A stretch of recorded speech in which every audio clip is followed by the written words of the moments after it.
Let's make news at 6. देश के banking sector में बड़े सुधारों की तैयारी तेज हो गई है।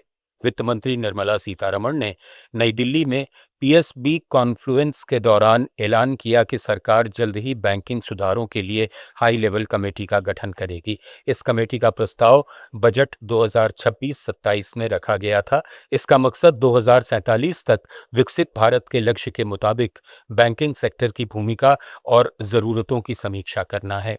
कमेटी की रिपोर्ट मिलते ही उसकी सिफारिशों पर तेजी से अमल किया जाएगा। But this comes at a time when the intensive discussions of today and tomorrow comes at a time we expect the announcement on the high-powered committee to look into banking for Viksit Bharat. Sooner the committee will be announced, and the material that you are producing from today's discussion, on the basis of a well-researched set of documents which have been shared with you in advance, will hopefully provide that substantive meat for the committee to also look at. भारतीय share बाजार में हफ्ते के पहले कारोबारी दिन गिरावट देखने को मिली। सेंसेक्स 280 अंक टूटकर 77,728 के स्तर पर बंद हुआ। वहीं निफ्टी भी 78 अंक गिरकर 24,287 पर पहुंच गया। आज बाजार में खास तौर पर आईटी और एफएमसीजी शेयरों में बिकवाली देखने को मिली, जिसका असर प्रमुख इंडेक्स पर पड़ा। वहीं सोने और चांदी की कीमतों में आज तेजी देखने को मिली। India bullion and jewellers association के मुताबिक 10 ग्राम 24 कैरेट सोने का भाव 1,703 रुपये बढ़कर 1,54,000 रुपये पर पहुंच गया। वहीं 1 किलो चांदी की कीमत 2,531 रुपये बढ़कर 2,36,000 रुपये हो गई। असम सरकार अब कृषि स्नातकों को सरकारी नौकरी के बजाय कृषि कारोबार और उद्यमिता की ओर पढ़ाने पर जोर दे रही है। कृषि मंत्री पीयूष हजारिका ने जोरहाट में असम कृषि विश्वविद्यालय के स्थापना दिवस समारोह में कहा कि सरकारी क्षेत्र सभी कृषि स्नातकों को नौकरी नहीं दे सकता। उन्होंने खेती और बागवानी को ज्यादा आय वाला कारोबार बताया, जिसमें काफी संभावनाएं हैं। राज्य में करीब 75 लाख लोग कृषि पर निर्भर हैं, जबकि सिंचाई की पहुंच सिर्फ 24% कृषि भूमि तक है। सरकार 50 कॉलेजों में कृषि कार्यशालाएं शुरू करेगी। पूरे असम में 5 करोड़ उच्च मूल्य वाले फलदार पौधे बांटने की भी योजना है।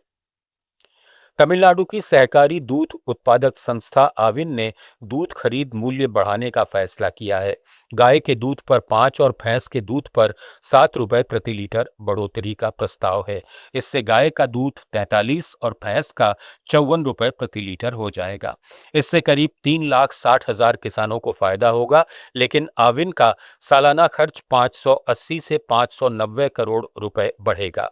अभी खरीद घटकर रोज 30 लाख लीटर रह गई है, जबकि लक्ष्य 39 लाख लीटर है। आंध्र प्रदेश का रामायपट्टनम बंदरगाह इस साल दिसंबर तक पूरी तरह ऑपरेशनल हो जाएगा। परियोजना का भौतिक काम 80% तक पूरा हो चुका है। इसकी स्वीकृत लागत 4,929 करोड़ रुपए है, जिसमें अब तक 74% वित्तीय प्रगति दर्ज हुई है। बंदरगाह के बाहरी ब्रेक वाटर का 98 और बर्थ निर्माण का 95% काम पूरा हो चुका है। बंदरगाह को राष्ट्रीय राजमार्ग 16 से जोड़ने वाली 5.5 किलोमीटर सड़क भी 95% तैयार है और सितंबर में शुरू होने की उम्मीद है, जबकि 7.5 किलोमीटर रेलवे लाइन का करीब 30% काम पूरा हुआ है। पहले चरण में इसकी क्षमता 3 करोड़ 44 लाख टन सालाना होगी, जिसे आगे बढ़ाकर 13 करोड़ 85 लाख टन करने की योजना है। इसके लिए 50 साल में करीब 20,000 करोड़ रुपए के निजी निवेश का अवसर रखा गया है।